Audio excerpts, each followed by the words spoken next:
haven't got your beer? How are you? Wow. James. Well, how was that? Well, there was quite a lot more wind up there than we thought.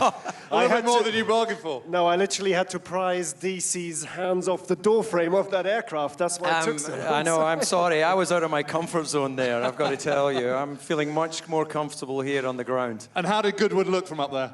It looked good. Is my hair all messed up? Yeah, no, helmet hair. No, Goodwood looked spectacular. You all look beautiful. And what a great way to celebrate the longest flight. So, you know, we've had a bit of exhilaration. I hope you're all enjoying your day. I think it's going to be a good one.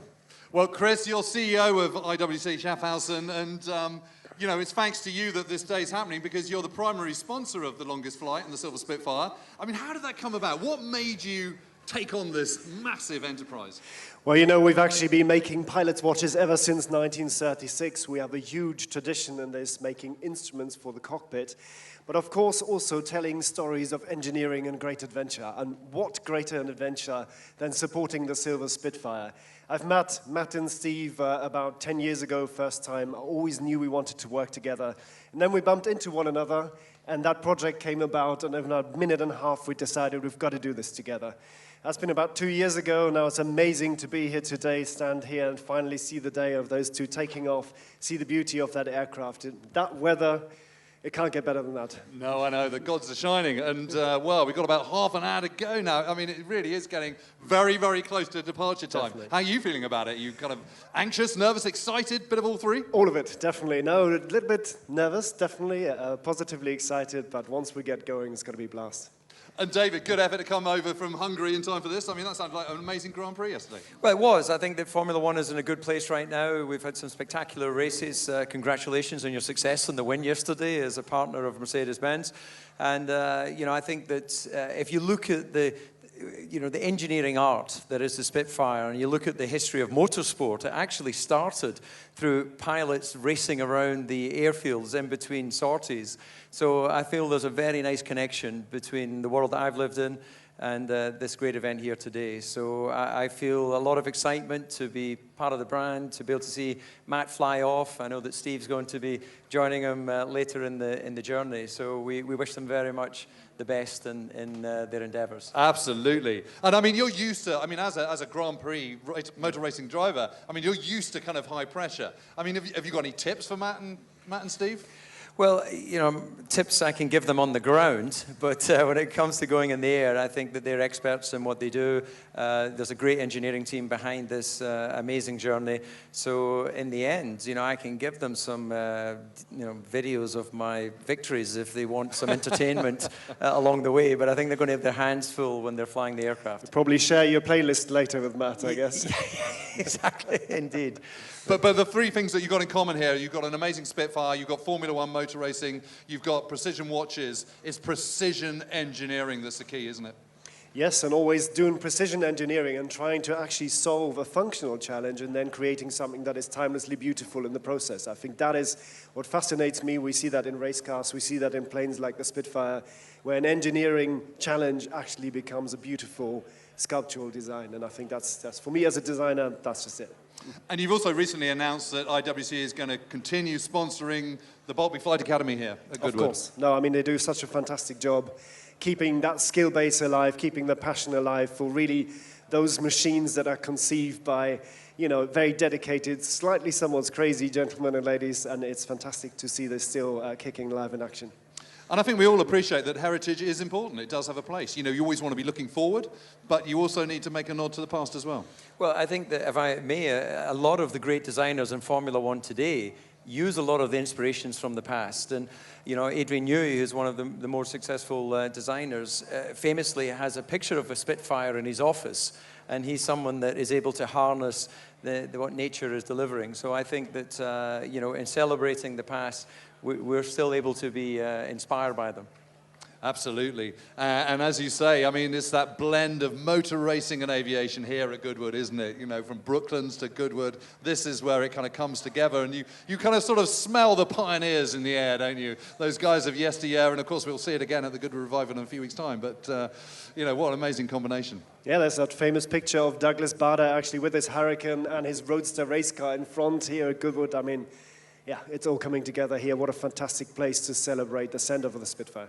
Absolutely. Now, you two are both going to escort the Silver Spitfire up. You, Dermot, with Dermot, in the two-seater Spitfires. So I think you might have to go and get ready in a minute. Looks like it, yeah. Okay, Thanks for having us. Yeah, well done. Thank you. And thanks for all your support. It's absolutely incredible. Thank you. Thank you. And good luck, Matt and Cheers, Steve. fellas.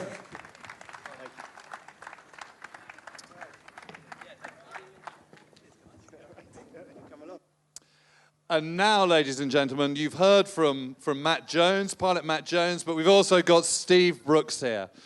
Steve, when you finish your hugs, quite appropriate, do come on up. Ladies and gentlemen, big hand for Steve Brooks. Oh, Steve, did you ever think this day would arrive? It's amazing, isn't it? Well, at last we're here. I just remember about, well, do you know what, it's almost 10 years ago now, watching you sit on the wing root of your first Spitfire Mark 9 and talking about your hopes for that plane and what you hoped to do and how you wanted to share the love. I mean, how did you get into Spitfires in the first place? What was it that kind of drew you to them? Well, I think it's very important to find the Everest in any subject. And the Spitfire is the Everest of aviation. And so we bought the Spitfire, and we wanted to inspire the world. And at the time, Spitfires were kept behind red ropes, and you weren't allowed near them. And we wanted to let people come forward. So we now fly 600 people a year. That's amazing, isn't it? In a Spitfire. And many of them burst into tears. Many of them laugh. I nearly did. Yeah, you did. You did. I just couldn't stop laughing. Yeah. And it has the most incredible effect. And it's about sharing that effect with people, sharing that inspiration. Yeah, well, you know, amen to that. And also, you're no stranger to adventure, are you? I mean, you've done some incredible trips over your time. Well, I've done a couple before. I flew from the North Pole to the South Pole. With my wife, who's here now, she flew from Alaska to Chile, which was quite impressive in a helicopter. But this is a big expedition to get this beautiful, original machine around the world. But on those trips, are there any hairy moments at all? There's definitely, on those trips or Yeah, this trip? on those trips. Yeah, there's definitely been a moment or two. And are you calm in a crisis? It's the only thing to be in a crisis. I had a very good friend who was quite wild on the helicopter days, and his mother used to say to him, when you go out at night, darling, do be careful. And he said, when you drive as fast as I do, you've got to be careful. Well, Steve, the very, very best of luck, and I really mean that from the bottom of my heart. I know it's going to be the most amazing, life-changing trip. I know you're going to have an incredible time. Really, really, really good luck. Well done. Thank you so much. Ladies and gentlemen, Steve Brooks. And now we're going to take a very short break, ladies and gentlemen. So please do grab another drink, a beer, a Pimm's, have something to eat, and we'll rejoin you very soon. It all started with an idea, a dream, a vision.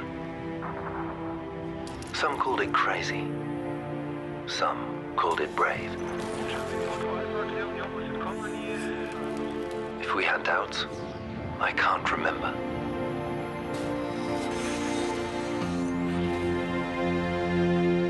As the time kept running, the vision became clear. 1, 2, you continued. Filled with passion and confidence.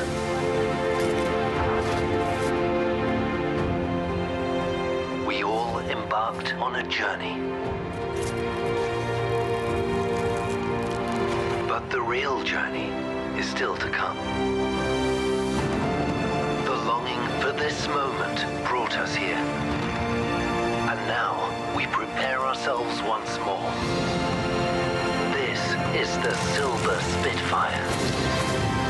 And the dream takes flight.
Well, Rosamund, Taryn, you're both busy people, so thank you very much for finding the time to come down here. And Rosamund, you were at that amazing event in Geneva in January. You saw the Silver Spitfire then, but not quite complete. No, it was in its early stages, but my appetite for the adventure was awoken firmly on that day. And I met Steve and Matt and thought, okay, I want to be part of this journey in some way, and if it's to send them off and wish them Godspeed, then I'm going to be there. And you've had a look at it, have you? Seen it all complete in its finery? I have, and I've been in wonder at it. I promised them that I'll surprise them at some point on their journey around the globe, but quite where that'll be, I have to check when I'm allowed to go. Now, I remember in the United Kingdom, your character descended in the middle of Africa from a DC-3, also silver, if I remember rightly. It was silver, and that's a very exciting plane too. Perhaps not one that people have quite as an emotional relationship with as the Spitfire, but still one that people are pretty But the emotional whole about. crew was there in the middle of Africa, wasn't We it? were, and we got that plane, and dusty- it landed on a kind of dusty, it wasn't even an airstrip. It was a field that we got permission to land in. And So you've probably got some sense of what the boys are going to be facing at various points on this trip. I wouldn't say that. No, I think none of us here today, apart from Steve and Matt, know exactly what they'll be facing. I mean, I've read a biography of one of the women in the Second World War, one of the Atta girls, whose job it was to deliver Spitfires and Hurricanes and all the various planes to the air bases. And that gave me some sense of what it's like in the cockpit and how sensitive it is and what the balance is that you have to achieve to, to take off and to manage the altitude and then to land. But no, I think only Matt and Steve know what they're in for. And Taryn, you've done so many different roles. You've been secret agents, you've been outlaws, you've been a ski jumper. Yeah. You've been an iconic rock star. Yeah. Can you ever see yourself being a pilot in a film? Certainly in a film. I'm not sure that I'm quite daring enough to undertake something like that for real. But yeah, sure, in a film, bring it on. So if Matt and Steve said, come out, have a go in the two-seater, you'd be up for that? Yes. That's a big hint. Yeah. No, of course. I think it would be incredibly exciting and something to tell the kids one day. But he says, praying that no one actually asks him to do it. But yeah, it's amazing to watch at the very least. Absolutely. And you've had an amazing time recently because you've been doing duets with Elton John. And what was Yeah. that like? I mean, he's such an icon, isn't he? Yeah, it's been amazing. It's almost as iconic as a Spitfire. Very nearly. It's been amazing. One of the most amazing things I've ever done, actually. And performing with him was the icing on the cake.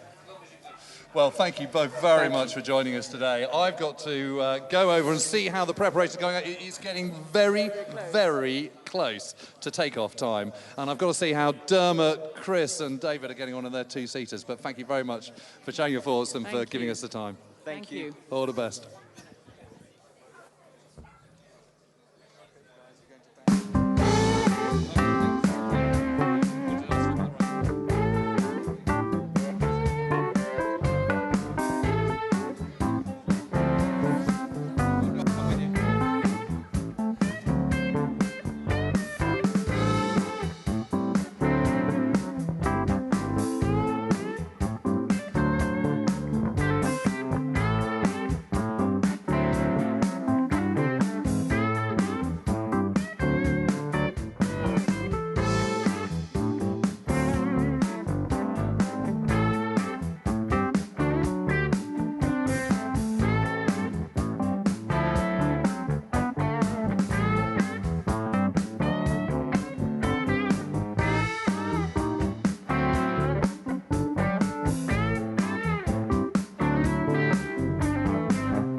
departure time on the longest flight, the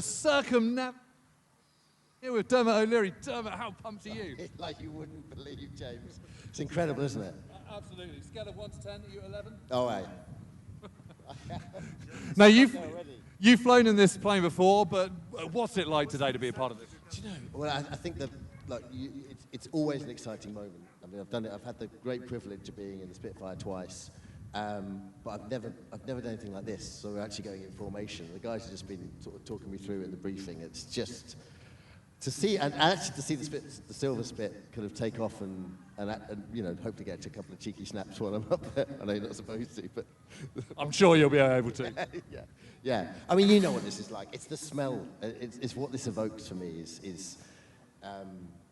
Until you're in it, it's quite hard to describe really, because you're just smelling in history. It's sort of rubber and metal and oil and leather, isn't it? And it's this. I remember Tom Neal telling me when he was in it. He just said, "Look, the strangest thing is they look so intricate, and of course they are. But when they get in the air, and you can fly, obviously, he said they're just so easy and devilishly wonderful to fly. They just respond to you. And actually, you know, when the Volpe guys take you up, and I've been up with Matt twice, and you know, I remember the first time he said, we're going up to about 600 feet, and then we'll give you a little go. And I said, oh, fine. I didn't really think anything of it. And we got up there, and he said, now over to you. And I just went, no, absolutely not. What are you talking about? I'm wholly unqualified. There it is. Listen. Well, there it is. Spitfire starting up.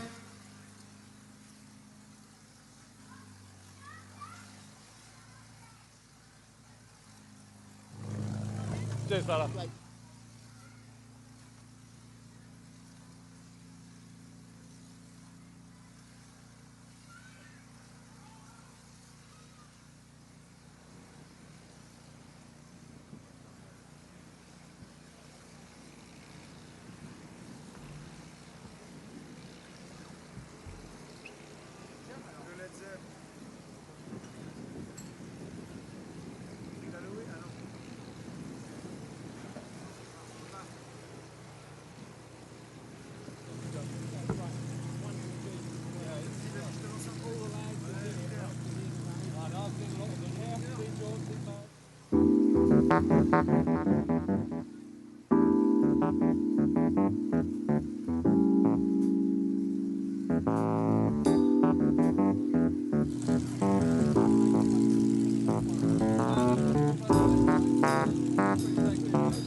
Well, here we are. We're ready for the off now. It has been the most extraordinary day at Goodwood. You can see the skies have cleared, and it's just a magnificent sight now. There's a real air of expectancy pervading right across the aerodrome. Some passengers have already been flying in the two-seaters a little earlier on, but this is the first start today of this remarkable silver Spitfire. And well, what an achievement it has been just to get this far. It'll be an even greater achievement to, of course, complete the tour. It's going to take some 4 months or so, lots of backup plans. But in the background, alongside the Spitfire, what we'll see for the next few minutes when they get airborne, a few formation flypasts. And that will be in tandem with the 3 two-seaters. And there is Matt just... pretty much, that's a comfortable looking feeling, being a pilot myself, when that means he's looking pretty happy. There's Dermot in the rear seat there. But we've got 3, equally iconic T9s with us today. We have, of course, the home-based Gilda in there. She's affectionately known in the hands of Jim Schofield. That's Sierra Mike 520. On the screen now, we've got 341. Of course, that's Parky's personal aircraft, or rather it's called Elizabeth, affectionately, by the Flying Legends team down at Headcorn. And nods coming all around now, which is fantastic. In the other aircraft, the Arco, the aircraft restoration company, the ex-Irish Air Corps aircraft is Brian Smith. The passengers, as well as Dermot, of course, we've got several other notable names. We have Chris Granger here, as well as David Coulthard. And we've had the pleasure over the last couple of hours of hearing various stories and interviews with all of the guests here today. And also amongst on the ground, left behind, sadly, Taron Egerton, of course, Elton John movie fame, and Rosamund Pike has also been here as well, all ambassadors for IWC. And I have to say, it's a tremendously professional effort and a really, really grand farewell indeed here at the Boltby Academy at this remarkably historic aerodrome at Goodwood, of course, where Douglas Bader himself spent some considerable time.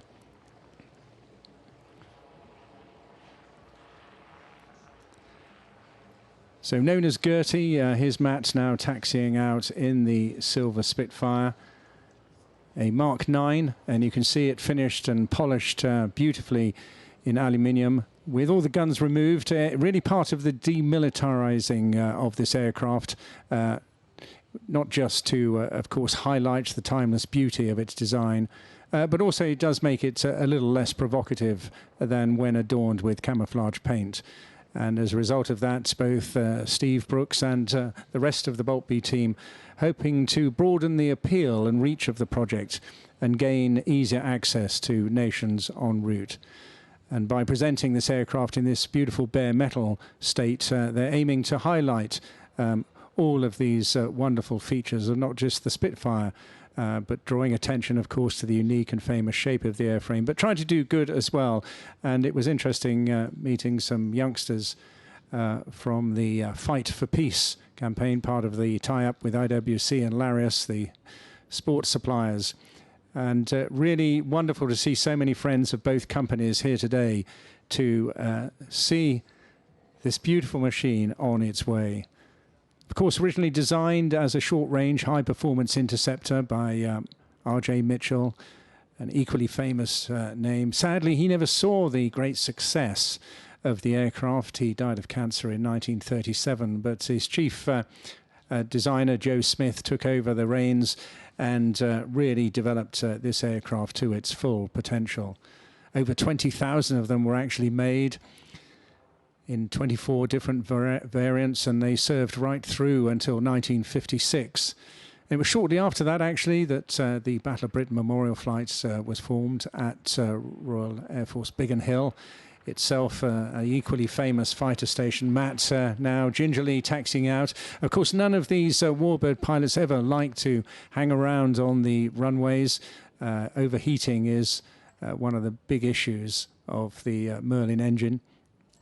Couple of variants flying here today, of course, the 66 and the 70. But all the aircraft beautifully maintained by clearly the owners, and a real pleasure to see so many of them here today. T9's not really a derivative of the Second World War period at all. There was a one-off modification of a Mark 5C by 261 Squadron, and a Mark 9 was converted for use as a trainer by the Soviets. But predominantly the two-seat Spitfire trainer was primarily a post-war program.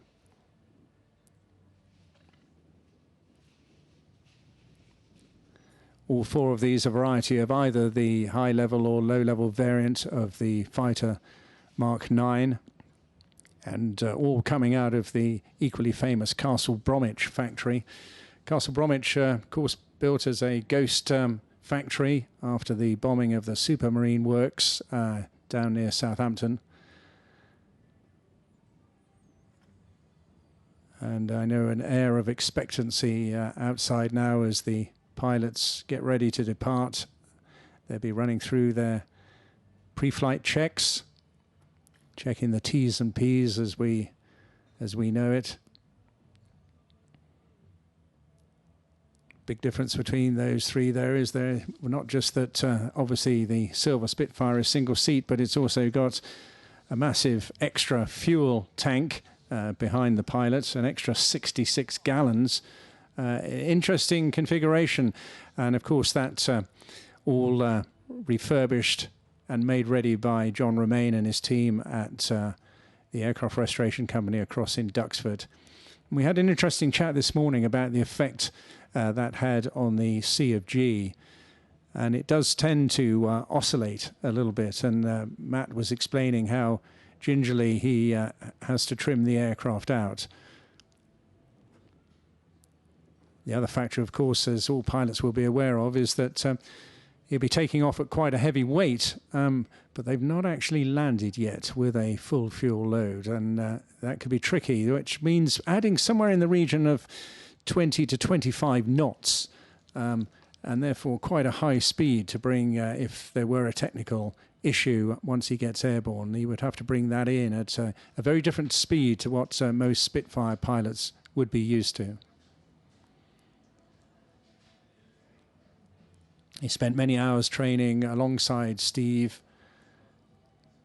Steve, of course, still relatively new to the Spitfire world, but I was again chatting to him just 20 minutes or so ago, and he's hugely excited, as everyone is here, for the success of this mission.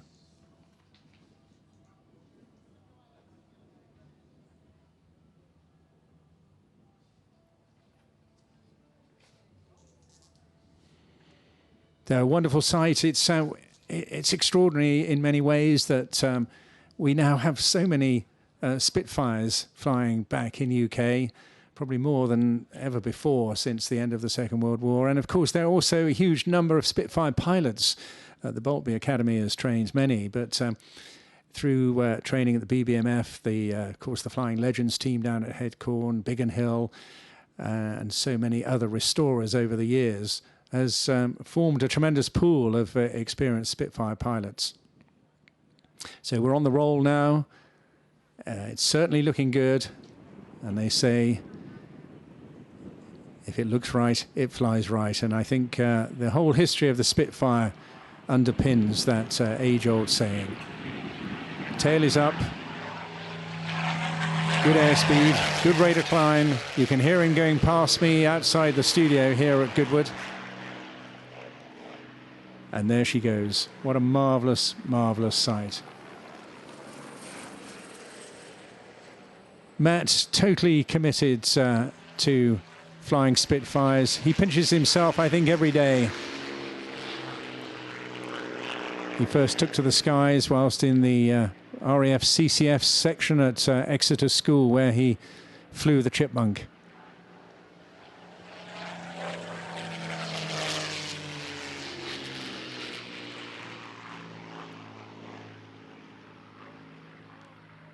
And I certainly wouldn't want to say too much whilst we have that wonderful sound of a Merlin engine.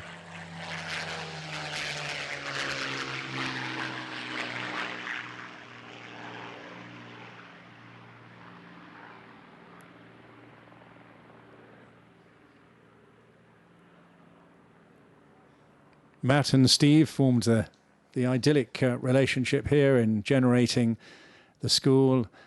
They've recently added a simulator, and it is exceptional, I can assure you, with the help of some of the engineers from nearby Tangmere. Now able to give tuition before getting airborne, of course, but tuition available as a throughput, a standard training system.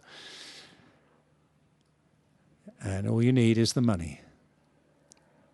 Talking of money, Matt, of course, did work for an investment bank himself after studying civil engineering at Newcastle University. But he didn't stick at that too long because he was committed to a full career in aviation. He went off to the USA, like so many other pilots, to get his professional licenses.